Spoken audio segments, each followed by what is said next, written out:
short answer type questions, and that is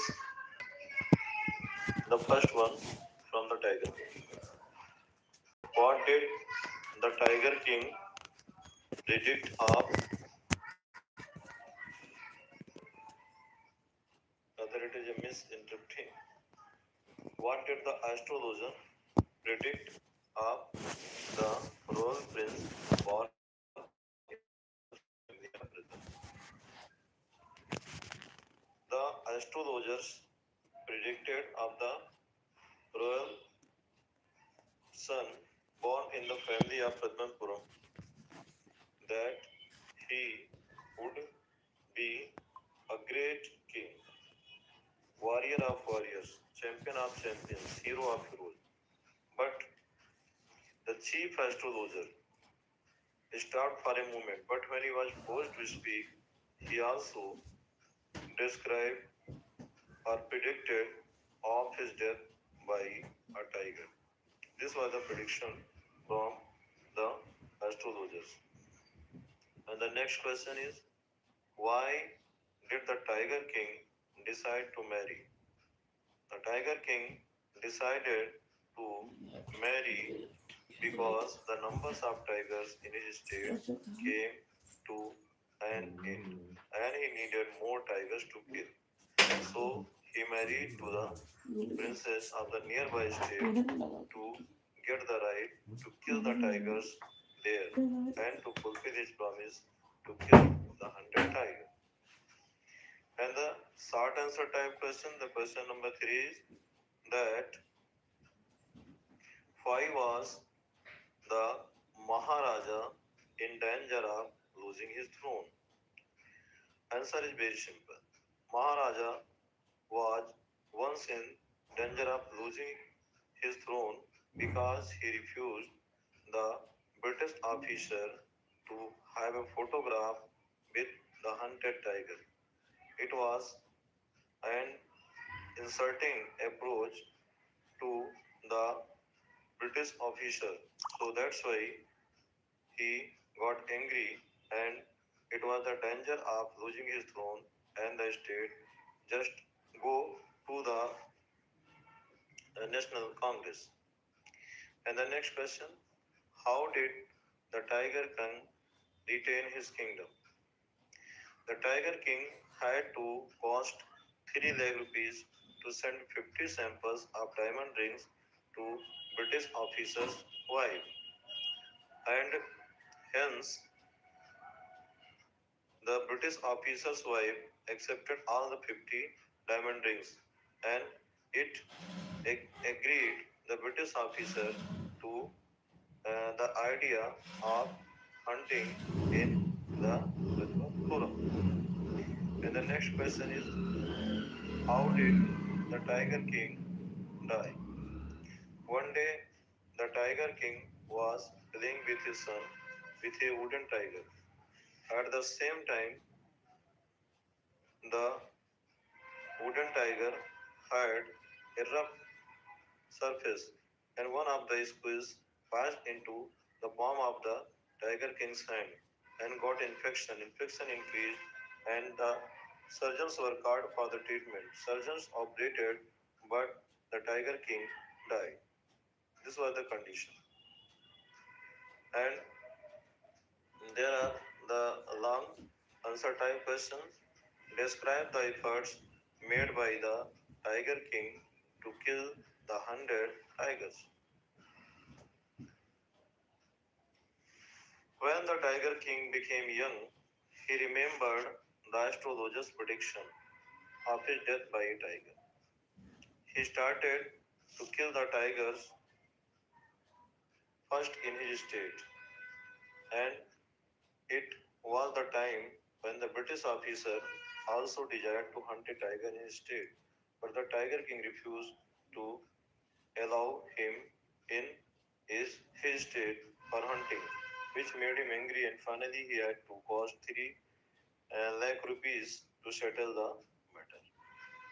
And after that, when the number of tigers came to an end in his state, he decided to marry to the nearby princess for this purpose. and he started also killing the tigers.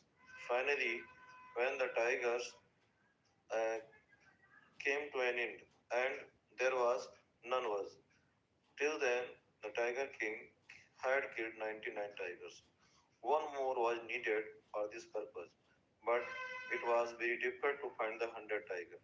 Somehow, Diwan managed the 100 tiger from a park at Madras from a circus and reached the tiger where Maharaja was hunting. Maharaja found the tiger and was very glad. He aimed the tiger, but the tiger rolled down at his place because of the fear before the bullet hit. Thus, the Tiger King could not succeed to kill the 100 tiger. And there is the most important chapter. This is, and there are the one more question sometimes can be asked about the long one. Who was the Tiger King? How did he try to avoid his death by the tiger? मतलब tiger king कौन थे और उन्होंने अपनी मौत से बचने के लिए क्या किया? कभी कभी ये क्वेश्चन ऐसा पूछ देता है। ये सिंप्लिसिटी है, उसमें कोई दूसरी बात नहीं है, ये अपने आप में आसान। और तीसरा जो चैप्टर है, journey to the end of the earth, धरती के एक छोर की यात्रा। ये चैप्टर किसानी दोषी जो साउथ इंडियन हैं, उन्होंने अपने उस ट्रेवलॉग से ली है, जो वो रशियन रिसर्च जो वीजल था जिसका नाम था एकेडमिक सोकर स्काई, उस पर सवार होकर के वो अंटार्कटिका गई थी और एक प्रोग्राम था जिसका नाम था प्रोग्राम ऑन आइस, उसके तहत उनको ले जाया गया था। उस समय वो सेकेंडरी स्टूडेंट यानी हाई स्कूल की विद्यार्थी। पहला जो शॉर्ट आंसर टाइप क्वेश्चन से बनता है वो ये है कि what was Gondwana in the past? Answer is very simple. Gondwana was an amalgamated landmass in the past where there was a huge variety of flora and fauna, and there were the creatures like dinosaurs and mammoths at that time. It was a warm place and expected that it was the Antarctica. And now the next question from this chapter. Describe the environmental features of Antarctica. Antarctica की जो पर्यावरणीय विशेषताएं हैं उसके बारे में वर्णन करिए। Antarctica is the coldest, driest, and windiest continent in the world. There are many ecospheres. There are many ecospheres, and a circumpolar current between the two landmass to freeze it around it, and it also includes three bodies of water and nourish the entire food chain for the marine animals. And it is a landscape for a long distance full of white landscape. And now we come to the next one. What is phytoplankton? What is its role in the food chain of marine animals? Phytoplanktons are single-celled plants that nourish a 30% food chain of marine animals. They also participate in an important process called photosynthesis, in which it is a wonderfully way prepare or produce carbonic or other compound from after the synthesis. So that's why it is a very important part of life, especially in the marine animals, as far as the phytoplankton is concerned. And the next question is, what will happen if there is further depletion in ozone layer? क्या होगा यदि आगे ozone की परत में अधिक नुकसान हुआ? Answer is very simple. If there is further depletion in ozone layer, there will be effect on the activity of the phytoplankton, and it is a threat of global warming and also the melting glaciers, which anyway can destroy the marine life as well as the entire sea or coastal town around it, and also the environment. So these are the few important questions based on it, and because of the lack of timing, I have to close this session. Once again, if I have time, I shall see it later. Till then, thank you for all of this watching, and जो नए हैं कृपया वो subscribe करें और share करें और comment करें ताकि फिर से प्रोत्साहन मिले हम आप लोगों के बीच में आ सकें। Thanks very much.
For listening, I don't been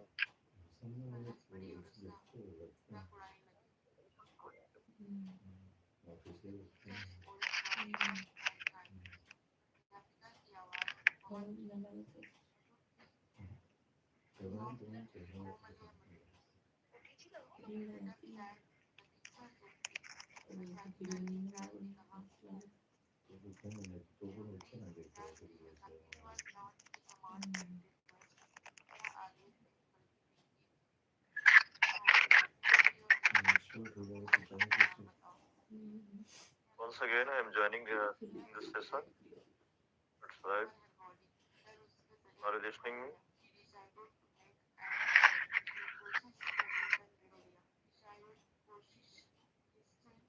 It's a blessing to all of you, as well as also the wishing that the important event of Ma Saraswati,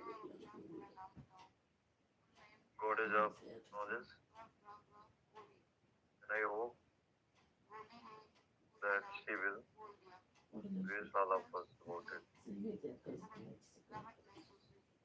As it is grace of the Mother Goddess that we are able to get such kind of knowledge in life.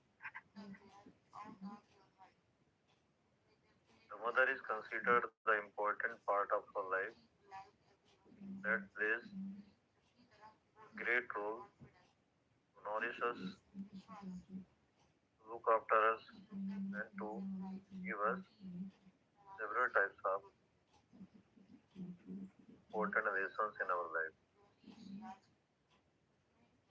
तथा आप सभी को एक बार फिर से माँ सरस्वती को प्रणाम करते हुए आप सभी के मंगलमय जीवन की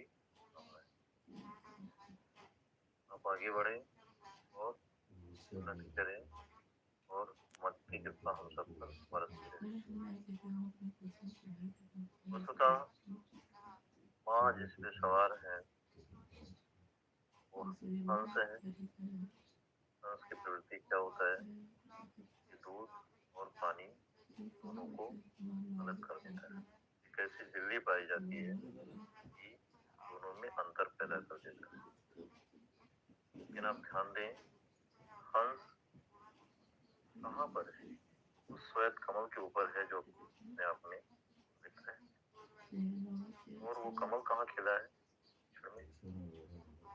यानी इस अज्ञान रूपी अंधकार रूपी संसार में हमें कमल की तरह खिलना होगा।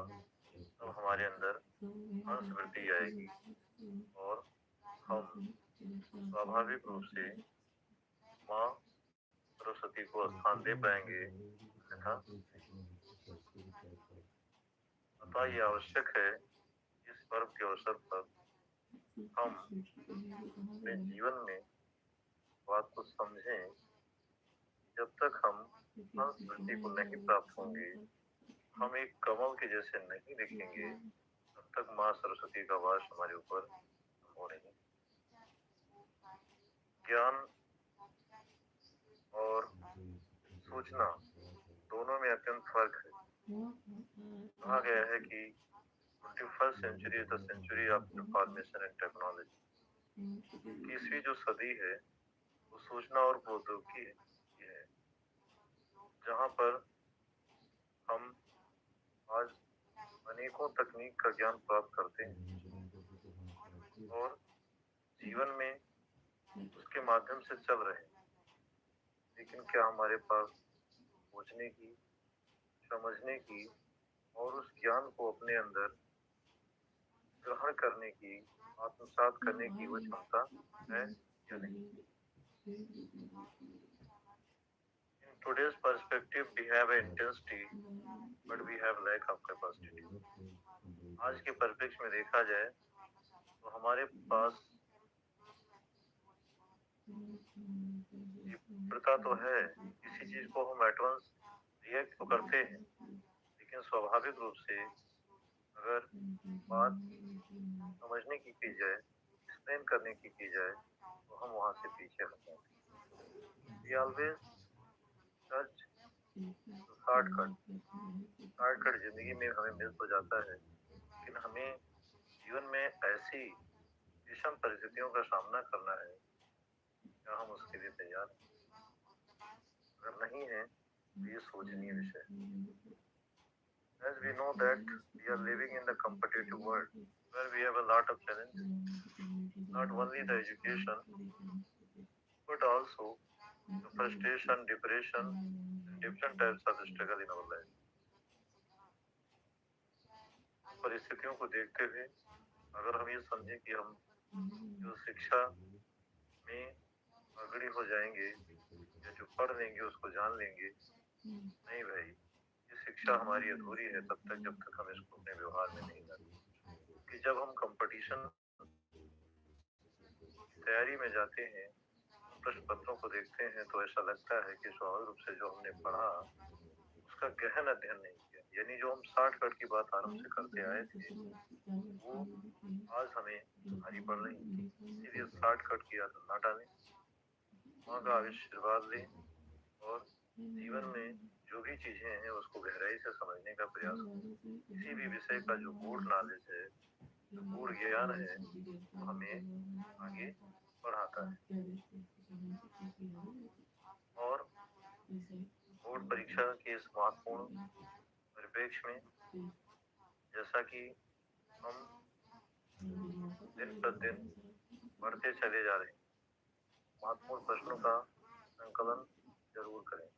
जैसे कि पिछले सेशन में आपको जिक्र किया गया था कि पोएट एंड पॉन के, इसमें कोठा मंगलम सुब्बू की बात की गई। तो इसमें लॉन्ग जो क्वेश्चन बनता है वो आज Kothamangalam Subbu, how was he very close to boss And why were the other members in the Gemini studio Jesus to him? Kothamangalam Subbu कौन था? बास के नजदीक अधिकतर क्यों रहता था? और अन्य जो सदस्य थे उसमें उसके प्रति ईर्ष्या क्यों करते? आपको पता है Kothamangalam Subbu was at number 2। Kothamangalam Subbu department में नंबर 2 पर। He road attendance of the members in the Gemini studio. वो जेमिनी स्टूडियो के जो भी लोग थे उनको हाजिरी उनकी भरता। He was very close to boss because he was always ready to command, obey the order what the boss indicated. इसलिए अत्यधिक समीप रहता था क्योंकि जो भी बॉस उसको कहता था वो उनके आदेश में उसका पालन करने के लिए हमेशा तत्पर रहता। And he was never against his boss, but he was always found close to him in his service. So that's why he was very close to boss and at number 2. He was Brahmin, and by virtue he had the talent to adjust himself to the situation.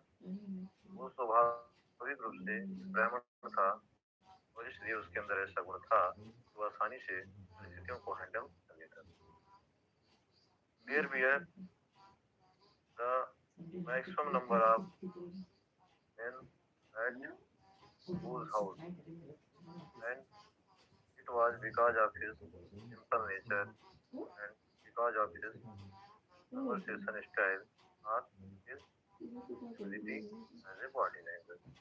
उसका कारण यह था वो बड़ा उदार स्वभाव का था और उसकी बातचीत करने की शैली थी और स्वाभाविक रूप से वो लोगों के साथ आसानी से घुल मिल जाता था। तीसरा फैक्टर आता है why were the other members jealous of him? अन्य जो लोग थे उससे ईर्ष्या क्यों करते थे? Other members were jealous of him because they thought him sycophant. तो इसको एक आडंबरी मानते थे। And some of them got angry because they could not become famous and popular like him. So that's why it was the atmosphere in Gemini studio. Now we have to move just our important lesson and interview. An interview को हम लोग कहते हैं साक्षात्कार। अधिकतर competition में प्रतियोगी परीक्षाओं में अगर देखा जाए तो इंटरव्यू एक कॉमन प्रक्रिया है। जब से इंटरव्यू का प्रादुर्भाव हुआ, जब से इंटरव्यू का आगमन हुआ, तब से ये पत्रकारिता के क्षेत्र में, अखबार के क्षेत्र में, मीडिया के क्षेत्र में एक लोकप्रिय साधन बन गया। कई लोगों ने तो बार बार इंटरव्यू दिया और उसके माध्यम से बहुत ही प्रचलित हो गए। तब से पत्रकारिता के अंतर्गत ये एक सामान्य नाम बन गया। फिर भी कुछ लोगों में इंटरव्यू को लेकर के अलग अलग मत है।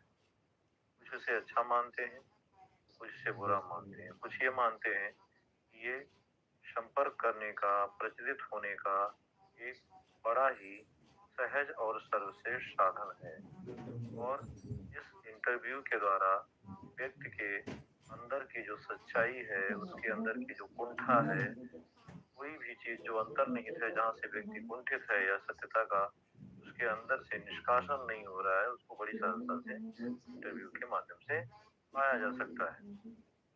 और जबकि कुछ लोगों का मत है कि इंटरव्यू जो है एक प्रकार से अपराध है और स्वाभाविक रूप से व्यक्तिगत जीवन में प्रश्नों को पूछ करके उसे हतोत्साहित किया जा रहा है, उसे प्रताड़ित किया जा रहा है और ये नहीं होना चाहिए। ये उसी प्रकार से है जैसे कि पुराने समय में कोई किसी की तस्वीर को अगर कैद करता है कैमरे में तो ये माना जाता था कि उसने उसकी आत्मा को कैद कर लिया। और जैसे लेखकों का ये मत है कि it is like a lion eyes and ये vine and a thumb imprints on windpipe. ये शेर के शिकार किए जाने के हमले जैसा है और किसी की श्वास नली पर अंगूठे से दबाने जैसा है। ये उसको कैद करने जैसा है। Even Rudyard Kipling did not like an interview because of the attack of Mark Twain. Rudyard Kipling भी बार बार जो है इंटरव्यू से भाग देते थे, जैसा कि मार्क ट्वेन ने किया। Once Rudyard Kipling's wife wrote that two reporters came from Boston and ruined all his day asking him embarrassing questions. Rudyard की वाइफ ने यहाँ तक कह दिया कि एक बार दो पत्रकार बोस्टन शहर से आए और उनका इंटरव्यू दिया और उन्होंने उनका पूरा दिन बर्बाद कर दिया। ऐसी उनकी विचारधारा थी। वो इसको कहती थी it is an unnecessary interruption in someone's life. वो कहती थी कि ये जो है किसी के जीवन में अनावश्यक दिया गया दखल है, इसलिए वो इंटरव्यू से जो है दूर रहने की बात कहती थी। तो ये रहे इंटरव्यू के बारे में दो अलग अलग बात। दूसरा खंड है जिसको एक द हिंदू नामक समाचार पत्र के जो एडिटर हैं के द्वारा एक दूसरे जो लेखक हैं अम्बर्टो इको, उनका इंटरव्यू लिया गया है। Umberto Eco was an Italian professor from Bologna University. Umberto Eco Bologna विश्वविद्यालय में एक इटली के प्रोफेसर हैं ऑन सेमियोटिक्स, जो लक्षण शास्त्र पर लिखते हैं, एस्थेटिक और सौंदर्य शास्त्र पर लिखते हैं। His writings is full of exceptional than the other writers. उनकी जो रचनाएं हैं अन्य लेखकों की अपेक्षा अपवाद स्वरूप हैं। प्रोफेसर जो अम्बर्टो इको हैं वो उन संपादक से वार्तालाप करते हैं और प्रोफेसर मुकुंद जो एडिटर ऑफ द हिंदू के हैं वो उनसे सवाल करते हैं। Why do you look so different from other writers? आप अन्य लाखों जो लेखक हैं से भिन्न कैसे दिखते हैं? Umberto Eco smiles and replies, I cannot understand why it goes so. Umberto Eco इस पर मुस्कुराते हैं और कहते हैं कि मुझे नहीं मालूम कि ये सब कैसे हो जाता है। Whenever I compose any writings or academic text, I find it not a different but like the similar one. जब भी मैं कभी किसी भी ग्रंथ की चाहे वो शैक्षणिक लेख हो उनकी रचना जब मैं करता हूँ, मुझे अन्य लेखों को या अन्य जो लिखी गई रचनाएं हैं उनसे भिन्न नहीं प्रतीत होता है। I feel the same like this. और फिर सवाल किया जाता है कि is it your formal or informal way of writing? क्या ये आपका ये औपचारिक या अनौपचारिक तरीका है इस प्रकार से लिखने का?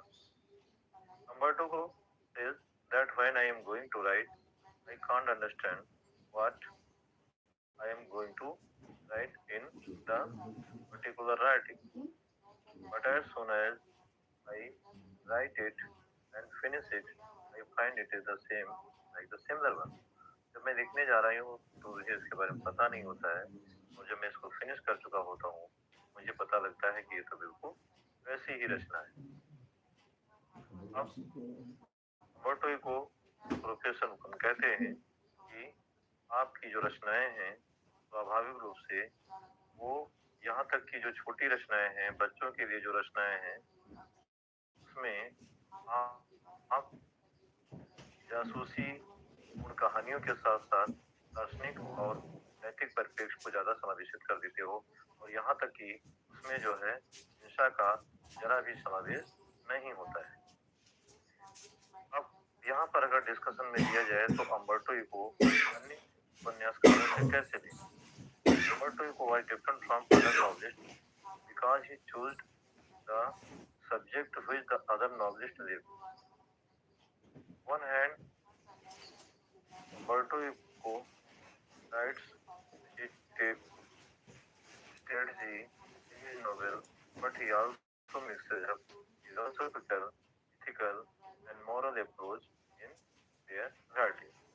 एक तरफ तो अम्बर्टो इको अपनी रचनाओं को जासूसी जाल में लिखते हैं, दूसरी तरफ नैतिक और सैद्धांतिक चीजों का तथा दार्शनिक चीजों का समावेश करते हैं। ये अम्बर्टो इको की राइटिंग है। अब उनका जो सबसे प्रसिद्ध जो लेख था द नेम ऑफ रोज, वो प्रकाशित हुआ। आरंभ में लोगों ने सोचा था कि ये तो लैटिन भाषा में लिखा गया है, इतनी आसानी से कैसे प्रचलित होगा उस जगह पर जहाँ पर लोगों ने जो है लैटिन चर्च में भी नहीं गए हैं। लेकिन द नेम ऑफ द रोज एक ऐसा उपन्यास था जो पूरी तरीके से प्रकाशित हो गया, और यहाँ तक कि जो छापने वाला था उसने उम्मीद भी नहीं की थी कि इतनी मिलियन जो है जाकर के इसकी प्रतियां बिक जाएं। और स्वाभाविक रूप से जो कामयाबी थी वो उनको इसी के बाद मिली। अम्बर्टो इको स्वाभाविक रूप से विद्वान तो थे ही, लेकिन जब इंटरव्यू के माध्यम से आए तो लोगों ने उनके बारे में, उनकी लोकप्रियता के बारे में जाना और उनकी लेखन शैली के बारे में जाना। यह है इंटरव्यू का एक अपने आप में महत्व। वो इंटरव्यू स्वाभाविक रूप से इसीलिए आवश्यक होता है कि हमारे जो अपने विचार हैं, हो सकता है कि हम हो रहे हो सकता है कोई ऐसी चीज है जिसको हम व्यक्त करना चाहते हो, वो नहीं आ रहा है, और वो चीजें धीरे धीरे जनमानस तक आती हैं और किसी भी व्यक्ति की जो विद्वता है वो प्रकाश में आती है और उससे बहुत सारे लोगों को फायदा होता है। वो वस्तुतः अगर देखो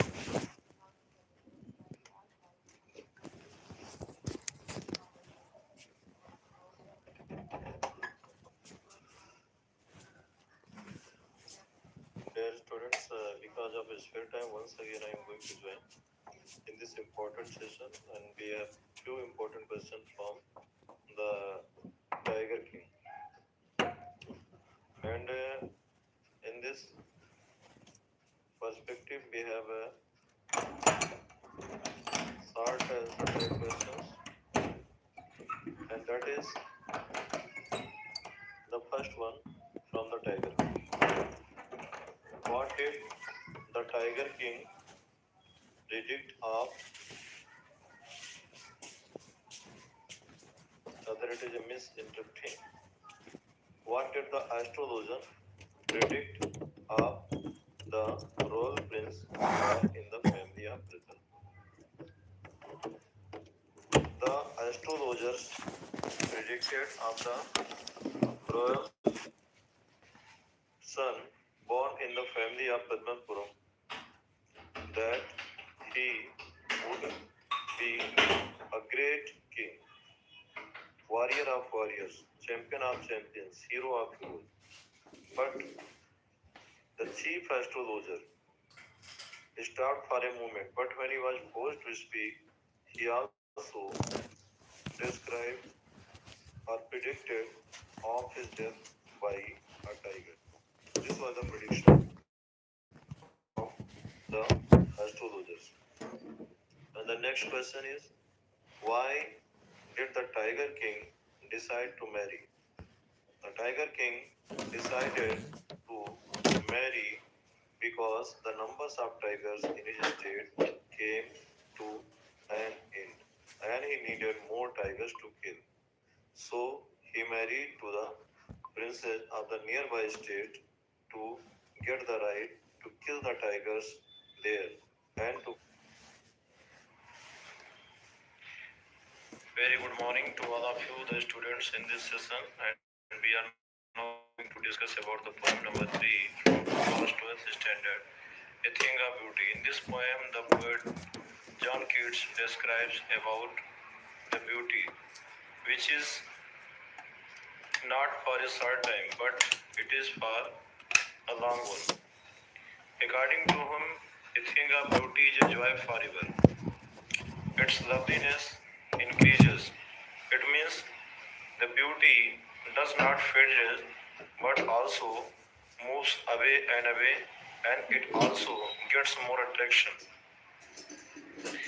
And it helps all of us who are sick, who are downcast, and create a peaceful atmosphere around us to provide a sleep which is full of rest and an atmosphere where we can take free breath and free thinking. And also, it is a boon for those who are depressed, who are sick, and who are broken in health, and also who are negative in ideas. A beauty creates an atmosphere where things is just a totally different. It refreshes all of us with mind, intelligence, and also the creative approach so that we can enjoy the life in peaceful atmosphere. In this poem, the poet glorifies a thing of beauty which always provides a joy for all of us. It has been seen in life there is always stress, anxiety, fear, and depression like things. But whenever thing of beauty, which is in different forms, sometimes the physical, and sometimes the spiritual, and sometimes the purity of mind. But the most important thing is the purity of mind and the purity of thought, and as well as the purity of spirit, which always flows in man's mind just like a soothing air. And with the help of this, he feels himself comfortable. And in such a situation, it is a tonic for all of them. And whenever we talk about the beauty, especially for all of us, that when we are downcast, when we are depression, then we need something, the positive ideas, which is through the great writers that help us to overcome a kind of depression, a kind of negative approach in life. And as far as the natural beauty is concerned, it is reflected in the poem through trees, forest, and springs, and all of these help the wild animals as well as other creatures in the forest to provide them comfort. For an example, the sheep are enjoying the beautiful things in the nature as sunlight, as the moon light, as well as the water that from the river. And in the forest, there is seen a different types of natural sights, a kind of fragrance by the flowers that is spread out on the soil in the forest. There is musk deer and also the daffodils. That are the flowers that always create a fragrant air in the forest where there is desolation for some time. So these are the things that beautifies as a living one, but now there are also the dead one who become a great in their life and also glorifies all of us with their important writings, lessons that they have stored in their books. And their books, even after the death, always glorifies us, always benefits us, their lessons and the writings. Whenever we read or listen from someone else, they emerge as an immortal drink and somehow force us to a heaven's age. Thus, the mighty dead ones also have their potential to beautify and glorify all of us. The poem is a metaphorical approach. The line "a thing of beauty is a joy forever" refers to the poetic diction metaphor. And in this poem, the poetess uses the imagery as the keep quiet bower, as well as the forest daffodils, and also the musk deer, a kind of imagery that beautifies the poem in a rhetorical tone. And now the few important questions from this poem are: how does the poet John Keats regard a thing of beauty?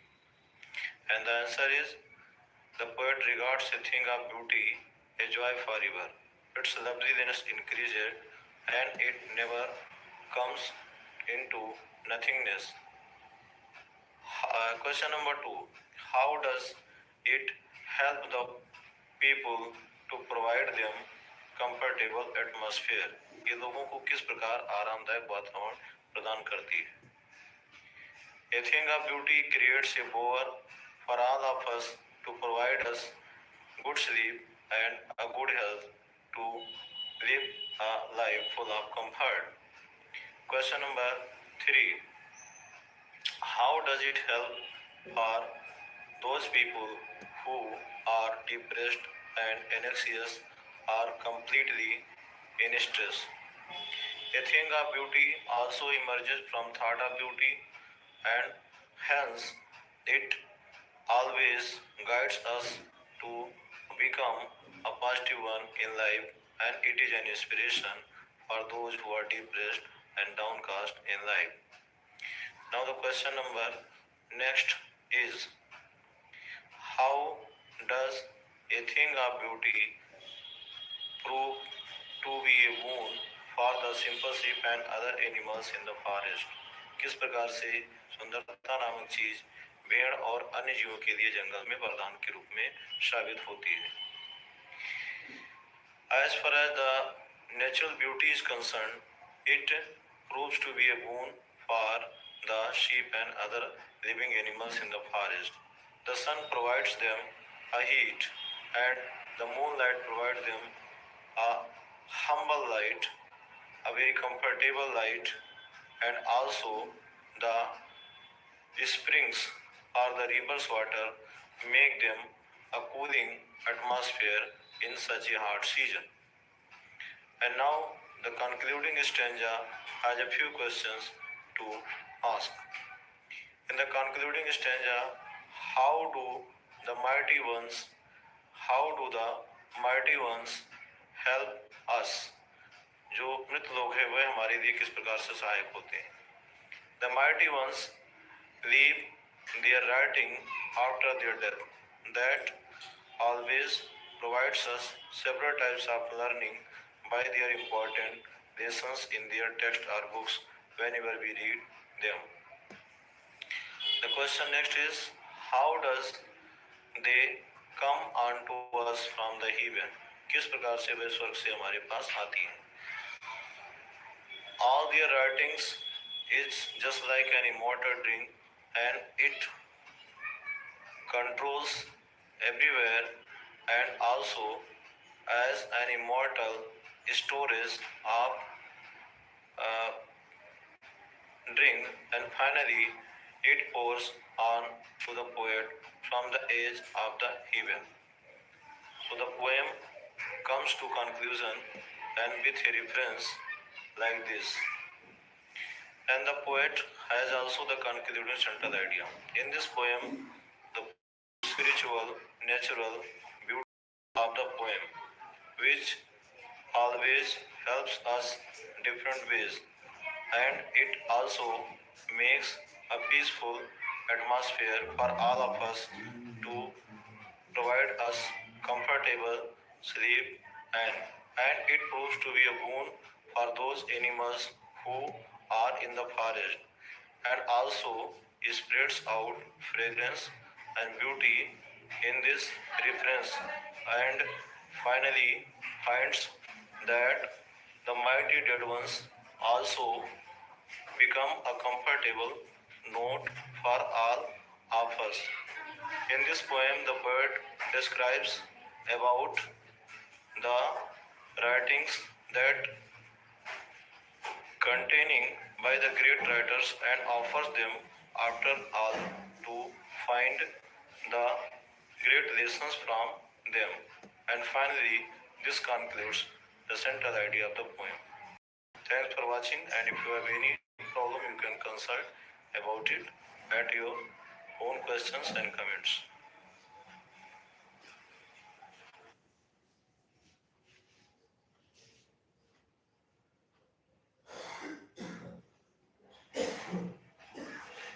It's a very good morning to all of you students. We are once again going to join Amit Sir official YouTube channel, and it is an academic text, and that is the poetry section, which is poem number 2, Keeping Quiet, by Pablo Neruda. A very marvelous poem, and it is an important for not only the academic but also leaving a message to the entire humanity. And in this poem, the Pablo Neruda has a simple theme but which has universal appeal. And this poem, the poet Pablo Neruda describes that he wants to go to count from 1 to 12 to make a silence in the air. He appeals the readers to be keep quiet. And during this moment, there is not much physical movement. And we will have to stand in an arc for a moment to think for ourselves and about your activity and where we are going to do as far as the aim or purpose is concerned. It is very necessary for all of us that what are we doing and where we are leading.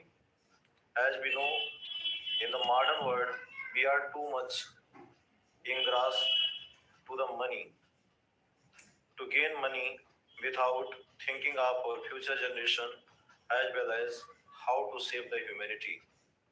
We are so much advanced in the society that we have developed nuclear weapons, and we are talking about the war which is with fire and gas.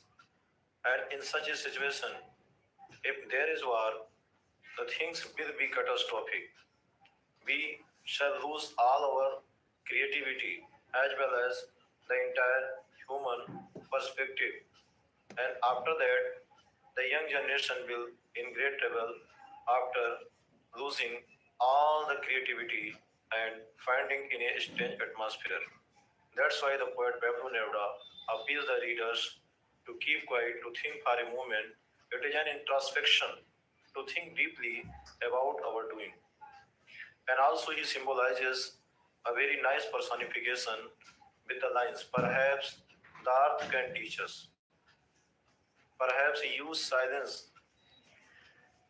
It means that when we are living beings are ignoring the fact, the reality of life, in such a situation, the earth can teach us to live together with love and friendship, fraternity, which we are going to losing because of the selfishness of our own feeling. And we are ignoring that the entire human being are living on this. And whenever we are going to develop, we will have to think about our future generation and also about the existence of other living beings. As we find our environment too much polluted that we can't expect to live a peaceful life. In such a situation, it would be an exotic moment when you feel like strangeness, when you have to maintain a peace and silence, suddenness. But it is the moment when we reflect our activity and all the ideology which is surrounding us. And for this perspective, we have to maintain peace to understand ourselves and also the others to avoid the situation like war. The world is full of beauty. The world is full of wonder. The world is full of so many varieties, and it is our responsibility to maintain and protect this. Now, the questions based on this poem is concerned, there are the few important questions suggesting to you. The first one, why does the poet Pablo Neruda appeal the readers to keep quiet? The answer is very simple.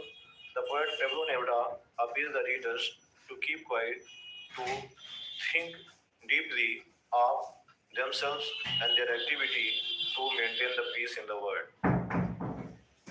Question number 2. What kind of movement it would be? ये किस प्रकार का क्षण होगा?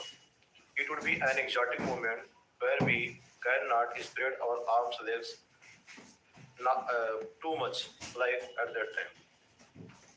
What does the poet want to say when he is going to count from 1 to 12? जब वो 1 से 12 तक की गिनती करेगा तो किसके बारे में बात कर रहा है?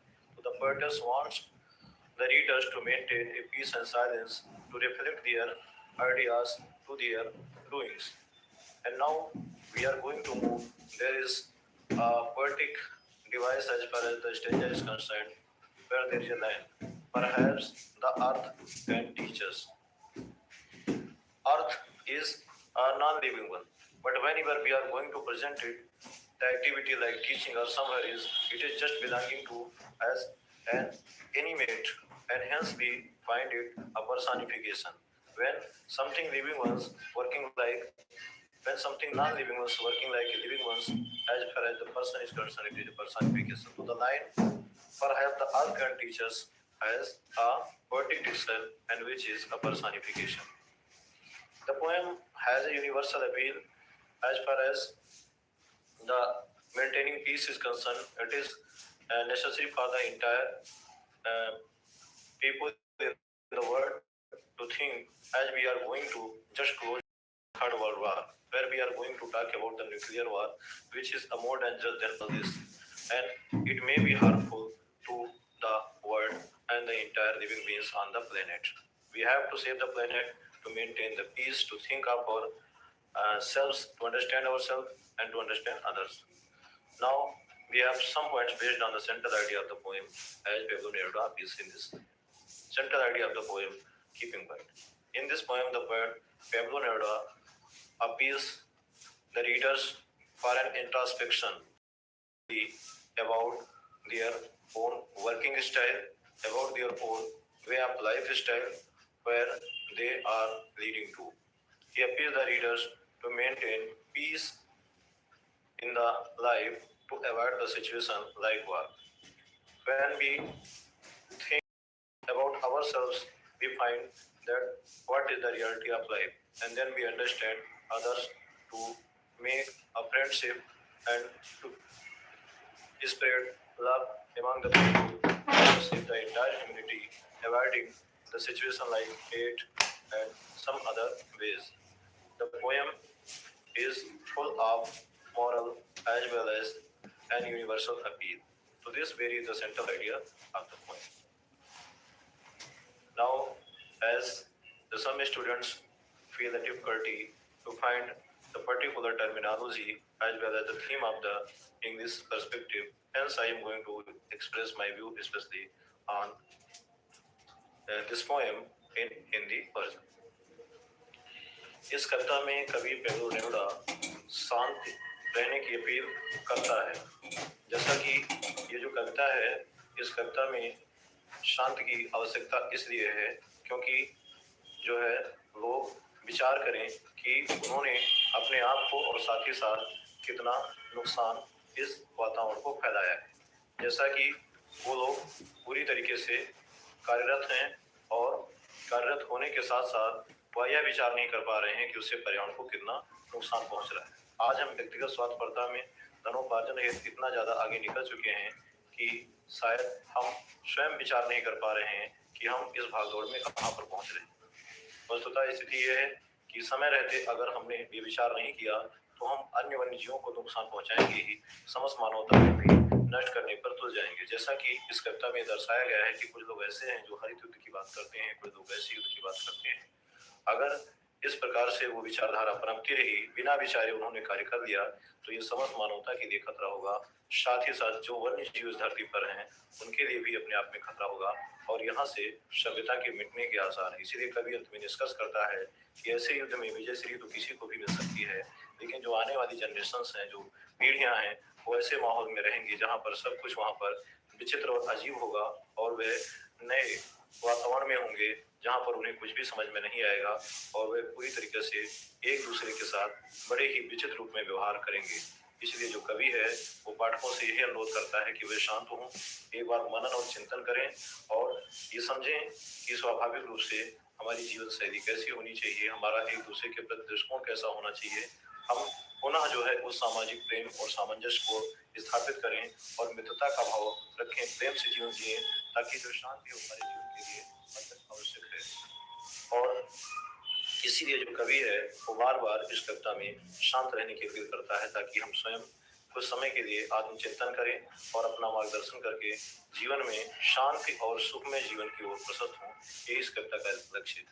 आप सब लोग इस पर विचार करेंगे, इसको सुन करके पढ़ेंगे और अभ्यास करें। परीक्षा आने वाली है, तो इसलिए आपके लिए आवश्यक है कि आप इसको पढ़ें और कहीं कोई समस्या होती है तो आप अनेकों माध्यमों से सूचित करके प्रश्नों का निराकरण कर सकते हैं।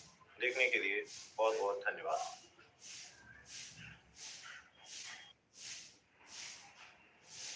It's a very good morning to all of you. And now in poetry session, we are going to analyze the poem My Mother at 66 by Kamla Das. In this poem, the poet talks about the aging process, which is common. But as the poetess is very close to her mother, she always has the fear to lose her in her old age, and she looks very old and painful. She realizes the pain and also the aging process. While driving to Cochin, she realizes her mother sitting beside her in the plane. It was a closeness. She found her open mouth, dozed, and a very big one like a corpse, ashen leaves. And after traveling some distance through an aeroplane, the poetess saw young children coming out joyfully of the house and the trees moving towards the forest. In this situation, the poetess, for a moment, is lost in such kind of ideology where she forgets about her mother's terrible boldness. But after all, as soon as she crosses the scene of the children and the running tree, she once again finds her mother standing few yards away in same pale face. And here the poetess smiles to her and expecting to see her. And now we conclude the poetic diction in the poem. The poem is full of simile as far as the poetic diction is concerned. The words using like as so. The lines are as a late winter's moon, ashen like curves. So these are the lines signifies the poetic diction, the figure of speech, simile. The poem is pathetic one. Even in such a situation, when anybody closes to anyone, always has the fear in losing someone in old age. And now we move to the questions from this poem. The first question is, where was the poetess going? What did she see in aeroplane? The poetess was going to Cochin and she saw her mother sitting beside her. What thought forgot away and when? कौन से विचार चले गए और कब? When the poetess saw young children coming out of the house joyfully and trees running, she forgot the idea of her mother's terrible boldness. And now the third question is there. What is the poetic device in the line as a late winter's moon? So as we have already mentioned, where the words used like as so with a comparison, it is a simile. So in this line, it is a simile. And now we are going to just discuss about the central idea of the poem My Mother at 66. In this poem, the poetess Kamla Das describes about the aging process of a man, symbolizing her mother, who is very weak with yellow face. And she describes about a childhood fear to lose her mother, and in this poem she finds in such a situation when she looks at her old mother.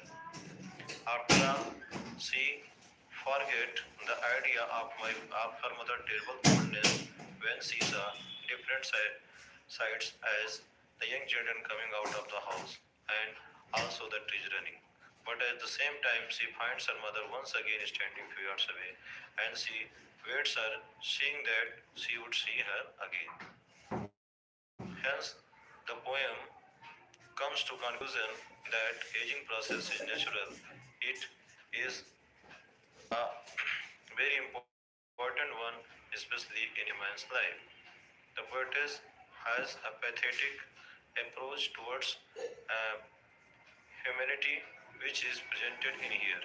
The poem is figure of speech and also the poetic beauty. In this poem, though it looks like a simple one, but a very beautiful and pathetic one. Now we have few words in Hindi as the students demanded. The poem my mother eight 66, ये एक बहुत ही मर्मस्पर्शी कविता है। स्वाभाविक रूप से एक जो है महिला का अपनी माँ से उस एज में बिछड़ने जैसा, जो बहुत ही बूढ़ी हैं और किसी कार से चल फिर पाती हैं, जैसा कि वो शारीरिक रूप से असमर्थ हैं, बिल्कुल निर्जीव की तरह प्रतीत होती हैं। उनका जो चेहरे का भाव है वो मुंह खुला हुआ है, औंघाया हुआ है और पूरी तरीके से ये जो भाव दिख रहा है ये बिल्कुल मृतप्राय की तरह होता है। इसलिए कविता जो है पूर्ण रूप में एक बड़ी ही मर्मस्पर्शी हो जाती है। कवित्री बैठी हुई है वायुयान में, लेकिन वो अपनी माँ के विषय में चिंतन कर रही है और वो चिंतन करते हुए उनको अपने समीपस्थ पाती है।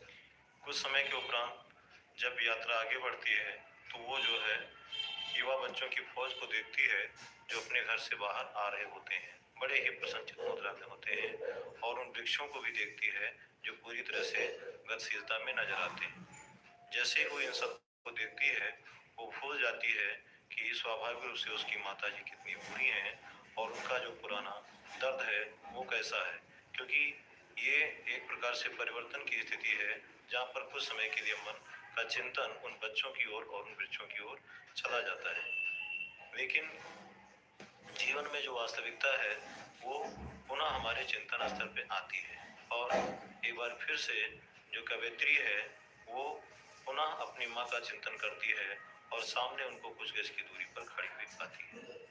वही पीला सब चेहरा, वही असमर्थ और कमजोर चेहरा और वही जो है शारीरिक भाव, जिसको देखने के बाद में कवित्री फिर से उनसे विदा लेती है और ये कहती है कि माँ आपसे शीघ्र मुलाकात होगी। इसके सिवाय कवित्री के पास कुछ था नहीं, वो बस केवल उन्हें देखकर मुस्कुराती गई और मुस्कुराती गई। कविता जैसा कि पूर्व में विदित है, आप जान चुके हैं, मर्मस्पर्शी है और जो एजिंग प्रोसेस है, बुढ़ापे की जो प्रक्रिया है, ये निरंतर सभी को आनी है। ये जीवन की स्वाभाविक रूप से सच्चाई है। अगर सामयिक जो है जीवन शैली का जिक्र किया जाए, मृत्यु का जिक्र किया जाए, स्वाभाविक रूप से ये जो उम्र है ये एक ऐसा पड़ाव है जहाँ पर हर किसी को अपनेपन का एहसास होता है और अपनेपन से अलग होने पर उसको कष्ट का आभास होता है। कवित्री अपनी माताजी को छोड़कर जाने की स्थिति में नहीं थी, लेकिन चूंकि कुछ ऐसे महत्वपूर्ण कार्य होते हैं जिनको स्वाभाविक रूप से करने के लिए जाना पड़ता है, तो उसे इस चीज़ का डर लगा था कि कहीं उसकी माँ को कुछ हो न जाए, और यही जो डर था वो अपनी पूरी यात्रा में बांधे हुई थी। यात्रा के दौरान बार बार उसको अपनी माँ का चिंतन होता था और उस चिंतन के स्तर पर वो अपनी माँ की उस तस्वीर को बार बार देखती थी। कविता कवित्री का अपने माता के प्रति एक गहरे लगाव से संबंधित है, जिसमें वो बार बार उनके आने का जिक्र करती है। अलंकार की दृष्टि से देखा जाए तो अंग्रेजी में जिसको सिमरी कहा जाता है, उपमा अलंकार का समावेश है। इसके अंतर्गत सो एज लाइक जैसे शब्दों का समावेश अगर पंक्तियों में दिखाई देता है तो वो जो कविता है वो उपमा अलंकार कही जाती है। इसमें दो लाइनें आई हैं जिसमें उपमा अलंकार का समावेश देखने को मिलता है, जैसे कि a sun like carbs as a late winter's moon. ये दो पंक्तियां हैं, ये उस उपमा अलंकार को दर्शाती हैं। कविता भले ही छोटी है, भले ही साधारण है, लेकिन इसकी जो विषय वस्तु है वो यूनिवर्सल है, सार्वभौमिक है, और ये एक गहरा प्रभाव हमारे जीवन में छोड़ जाती है, जिसको हमको सहज स्वीकार करना होता है। कविता जीवन की उस अवस्था का वर्णन करती है जो ठीक बचपने का विपरीत होता है, वृद्धा अवस्था होती है, और इसके अंतर्गत जो बड़े बूढ़े होते हैं हमसे, जो अपने आप में असहाय होते हैं, लाचार होते हैं, उन्हें किसी के केयर की जरूरत होती है, और वही कवित्री अपनी माता के लिए कर रही थी। और जब वो वहाँ से निकल रही थी तो उसको अपने माता से बिछोड़ने के बारे में बहुत ही अत्यधिक आभास हो रहा था, इसलिए बार बार उसको अपने माँ की याद आ रही थी, और वो हमेशा उनको अपने आसपास पा रही थी। यद्यपि कुछ ऐसे दृश्य थे जिनसे वो थोड़े समय के लिए अपनी माता जी के उस चिंतन से दूर होती थी, लेकिन वास्तविकता यही थी कि फिर से वो जो चिंतन है वो उसके पास वापस आ जाता था। तो ये रही कविता के मूल विचारों पर आधारित चर्चा जो हमने इस सेक्शन में की। आगे के सेक्शन में हम कीपिंग क्वाइट नामक कविता का जो है फिर से आकलन करेंगे। तब तक के लिए आप लोग ढंग से पढ़ें, कहीं भी कोई दिक्कत हो तो आप उसके माध्यम से सूचित करें। जो नए लोग हैं कृपया वो चैनल को सब्सक्राइब कर दें, और ताकि आपको नई वीडियोस जल्दी से जल्दी उसका अपडेशन आपको मिलता रहे। देखने के लिए धन्यवाद।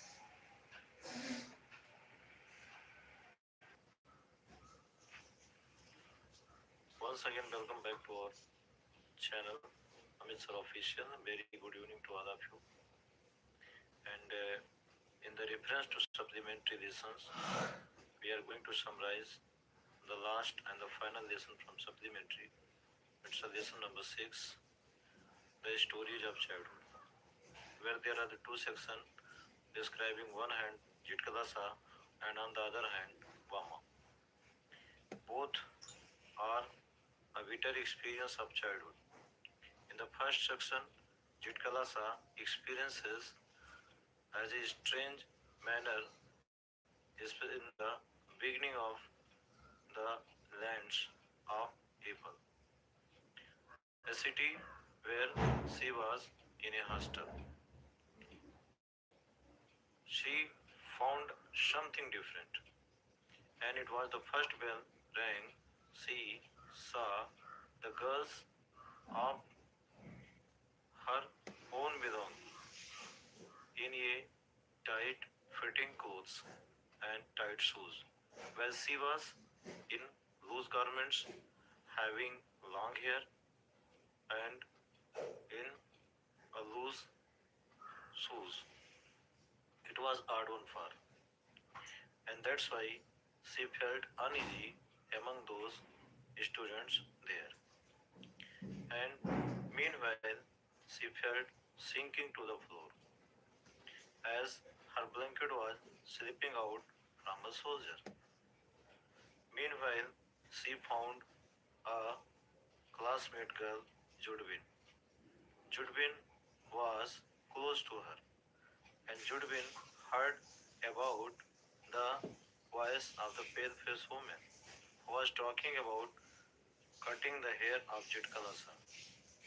Everybody was there in short hair, but Jitkalasa was in the beginning period, that's why she had a long hair. At this, Judwin told Jitkalasa that she was talking about her hair.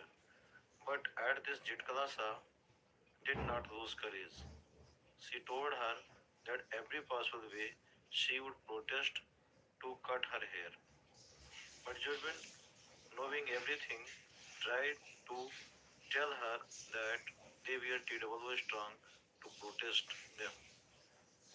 But Jitkalasa was rigid as she heard about her people that the hair singled to those who are either cowards or the men or woman who mourned at someone's death. It was the belief that forced her to protest her cutting hair. Finally, the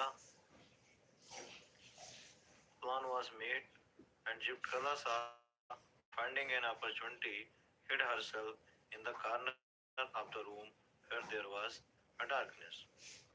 Everybody was in search of Jitkalasa, and everywhere she was searched out. And finally, someone removed the curtain, and there was enough light to see around in the room. And finally, Jitkalasa was found under the bed. She was dragged out forcibly. Jitkalasa tried every possible way to protest them, but she was helpless when she was dragged out of the under the bed. And finally, she was tied to the chair, and she felt the edge of the blade while cutting her hair. Now she was helpless and was calling her mother, but nobody was there to comfort her. It was a bitter experience for Jitkalasa there. She thought it was immodest as she was not a coward. She was not one of those who mourned at someone's death. It was a bitter experience for Jitkalasa there, which was immoral for her as she had the old belief in her mind. And in the next section, we met a girl, Bama, who belonged to the downtrodden caste, I mean, especially the scheduled caste. And even she did not know about the things like untouchability. One day, Jitkalasa, during her return from school, saw an old man hanging a package and holding the string far away from her hands. And it was something like badai, a kind of banana, vegetables, or something like that. She was in a mood to laugh to see the way the old man caught the package, but finally she folded it up. It was the time when Mama returned from school.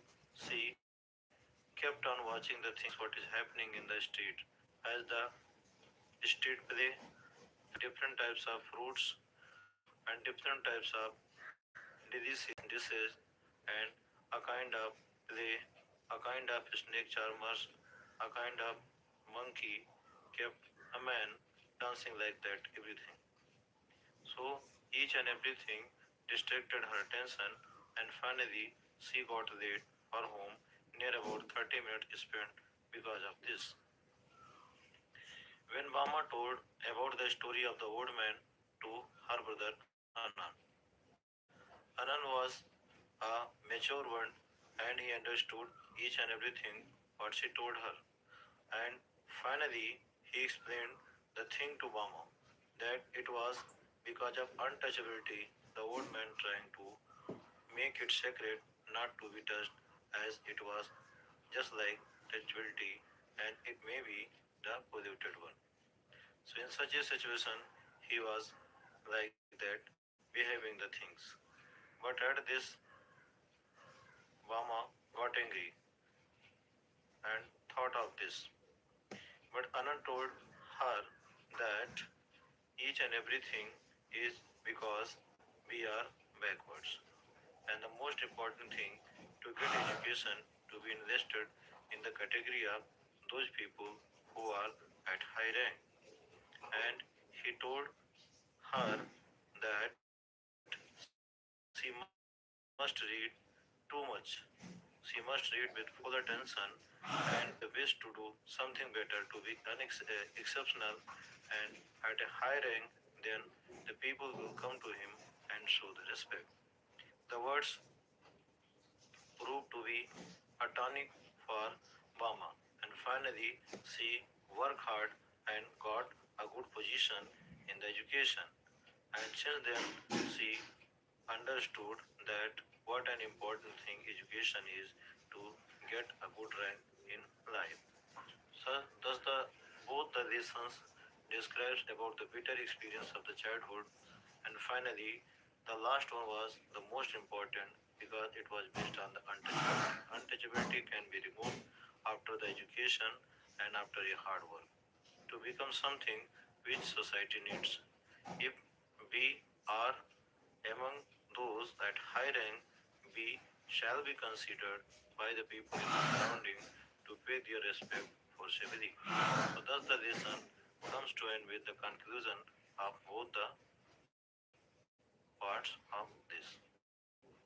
Now the important question based as far as both the lessons.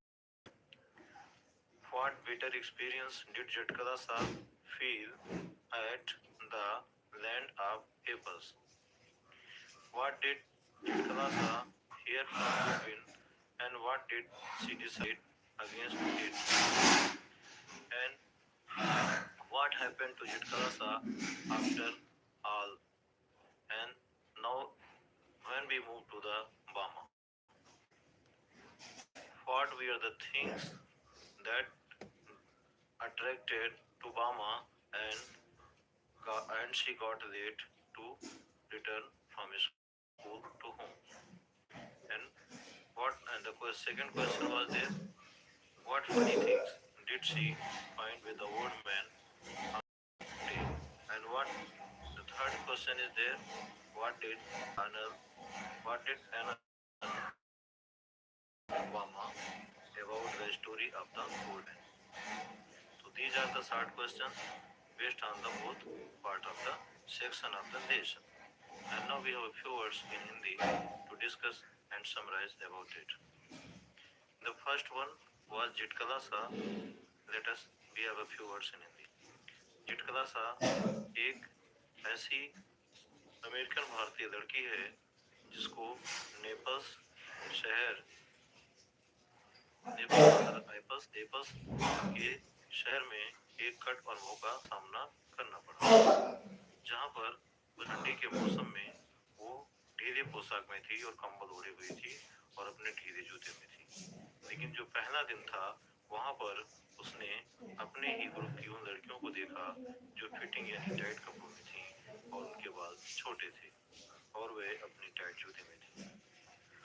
चिटकला सा ने इस चीज को देखने के बाद में ये समझा कि कितनी अमर्यादित चीज है, क्योंकि बचपन से अपने भारतीय कल्चर को पूरी तरह से अपने जीवन में समाहित कर दिया था, जहां पर ढीले पोशाकों की परंपरा है और बड़े बालों को रखने की परंपरा है।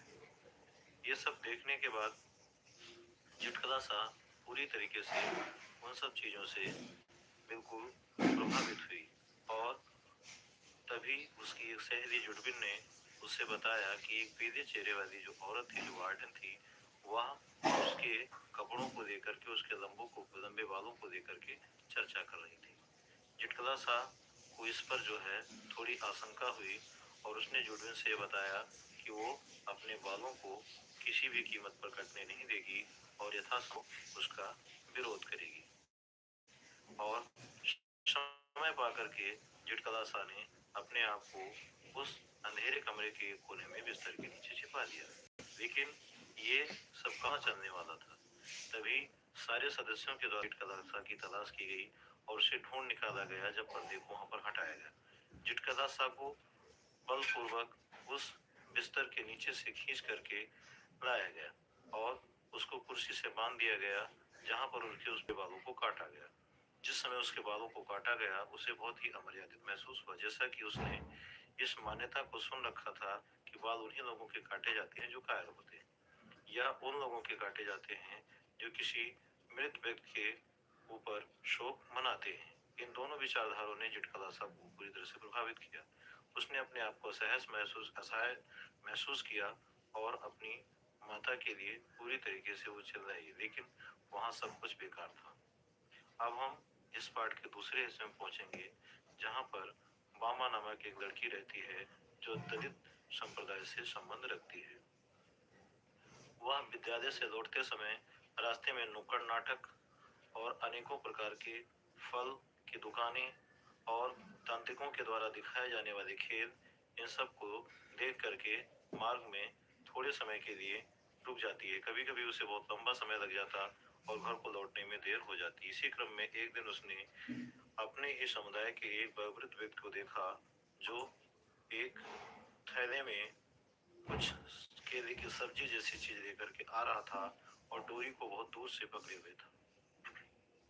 मामा ने इसे हास्यास्पद समझा और हंसना चाहा।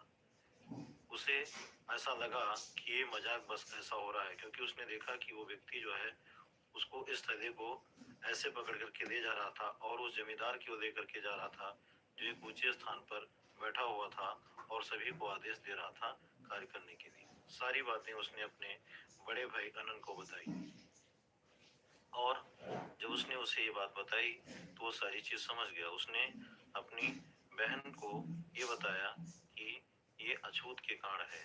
अब तक जो है बामा को अछूत के बारे में पता नहीं था और उसे बताया कि इसको तभी मिटाया जा सकता है जब वो पूर्ण रूप से मन लगाकर पढ़ेगी और मन लगाकर पढ़ने के बाद में वह शीर्ष पर पहुंचने का प्रयत्न करेगी। जब हम शीर्ष पर पहुंच जाएंगे, उस श्रेष्ठ दर्जे को प्राप्त करेंगे, तो या इस समुदाय के जो लोग हैं वो विवश होकर के हमसे जुड़ेंगे और भी जाकर के हम इस जो है छुआछूत के भेदभाव को मिटा पाएंगे। कहानी, दोनों जो कहानियां हैं ये बचपन के उस कट अनुभव का जिक्र करती हैं जो पूरी तरीके से हमारे जीवन को फिदा कर देता है और हम इसके प्रभाव में आ जाते हैं। लेकिन जो दूसरी कहानी है वो आज भी इस समाज को एक ऐसा आईना दिखाती है कि बिना शिक्षा के हम श्रेष्ठता को प्राप्त नहीं कर सकते। शिक्षा ही वह उपकरण है, वह आधुनिक अस्त्र है जिसके माध्यम से हम अपने आप को एक सम्मानजनित वातावरण में पा सकते हैं। तो ये रहे आपके इन दोनों खंडों का हिंदी में रूपांतरण जो आपके अंतिम पार्ट स्टोरी ऑफ चाइल्डहुड से दिए गए हैं। इसको ध्यानपूर्वक पढ़िएगा, अभ्यास करिएगा। कहीं भी किसी भी प्रकार की कोई समस्या आती है तो आप कमेंट सेक्शन में भी इसके बारे में बात कर सकते हैं। वैसे पूरी कोशिश ये है कि आपको अच्छे ढंग से समझाया जाए। जैसा कि कुछ बच्चों ने कहा था कि सर हिंदी में इसका रूपांतरण कर दिया करें, उन्हीं की प्रस्तुति के लिए इसको रखा गया है। वस्तुतः इंटरमीडिएट का जो पाठ्यक्रम होता है वो इंग्लिश मीडियम से ही रिलेटेड होता है, क्योंकि यहाँ पर दोहरा मेहनत करना पड़ता है। आप हिंदी में सुनते हैं, समझते हैं, फिर उसके बाद उसको ट्रांसलेट करते हैं। लेकिन चूंकि बैकग्राउंड पृष्ठभूमि वैसी नहीं है इसलिए आपको ऐसा करना पड़ रहा है। उसके लिए कोई बात नहीं, प्रयास करें और इसको समझने की पूरी कोशिश करें। और अंत में जो नए लोग हैं इसको देख रहे हैं, कृपया वो चैनल को सब्सक्राइब कर दें ताकि आप लोगों का प्रोत्साहन मिलता रहेगा, उतनी ही ऊर्जा से हम आगे बढ़ते रहेंगे।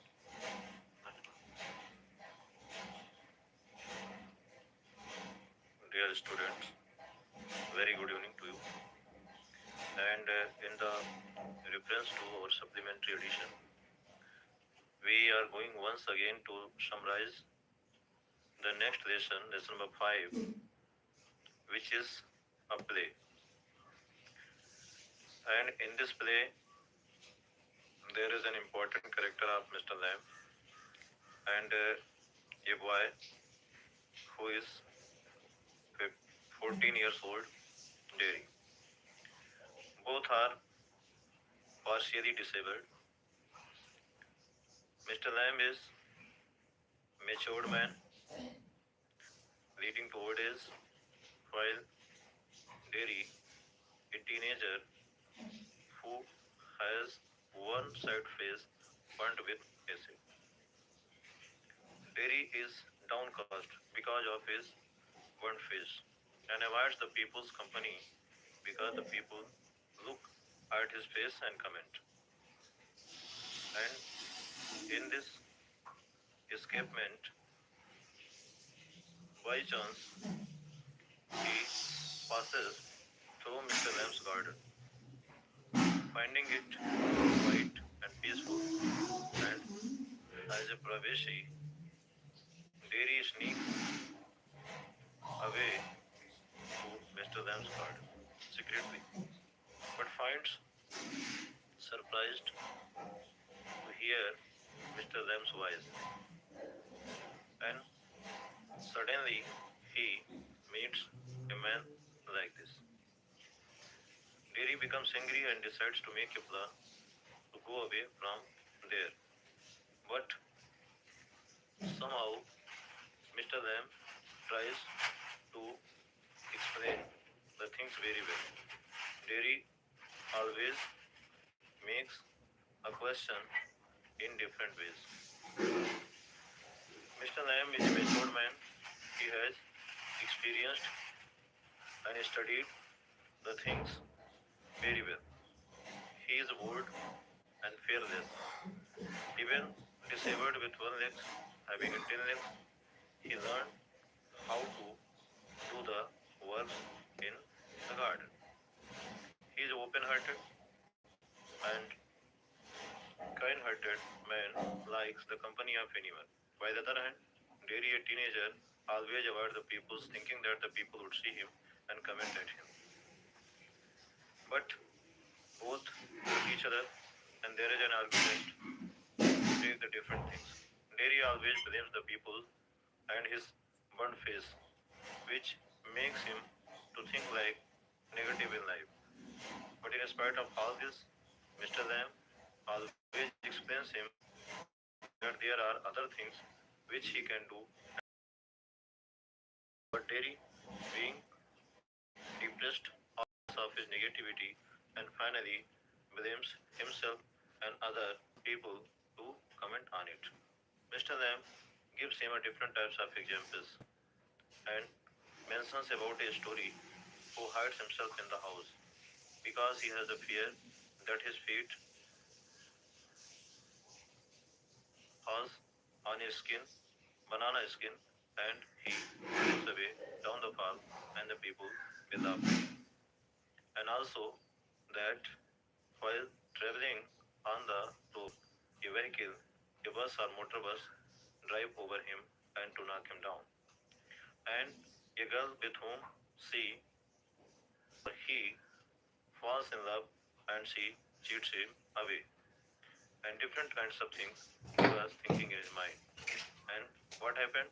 One day, a picture in the room fell upon him and he died. Derry laughs at this very much. And Mr. Lamb also. After all, Derry himself does different types of things. And finally, Mr. Lamb tries to answer all the questions very well. And Mr. Lamb explains him